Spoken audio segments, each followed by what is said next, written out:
En ce qui concerne les phénomènes, les visions relatives à ces cadavres, cette mare de sang, etc., qui recouvraient l'Europe, hein, pratiquement, eh bien, Jung aura très vite la réponse, à savoir que la guerre de 14 est déclarée à l'automne. Lui a ses visions entre mai, juin, juillet.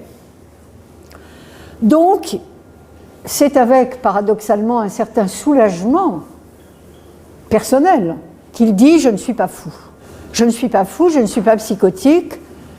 Mes visions annonçaient ce qui allait se produire. » Et effectivement, c'est ce qui attendait l'Europe à partir de l'automne, et ça là pendant plusieurs années.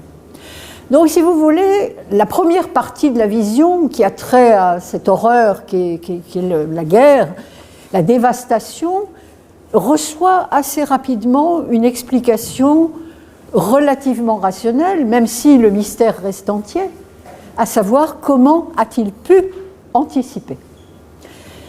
Comment a-t-il pu anticiper? Comment l'inconscient, eh bien, est-il capable de prévoir ce qui va se passer?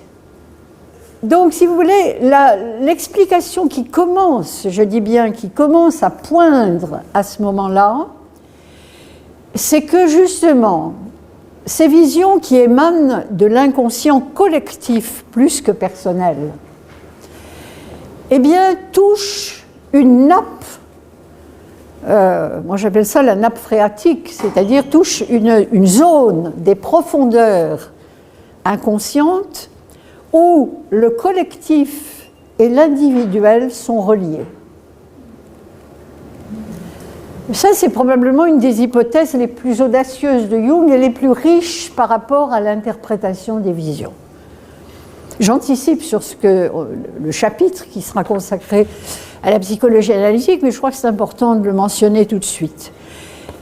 Il y aurait donc une zone de la psyché qui, à certains moments, serait activée par des circonstances extérieures et qui permettrait au collectif et à l'individuel de se rencontrer et de parler en fait le même langage. Et c'est ce qu'on traduit maladroitement par le terme de prémonition. Que veut dire prémonition? Ça veut dire montrer avant.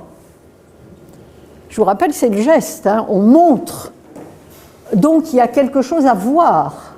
On ne montrerait pas s'il n'y avait pas quelque chose à voir. Donc il y a quelque chose à voir et on le montre avant que ce soit vraiment visible. Eh bien, ce serait justement ce pouvoir très particulier de l'inconscient collectif que de rendre possible ce genre de prémonition. Voilà une première explication.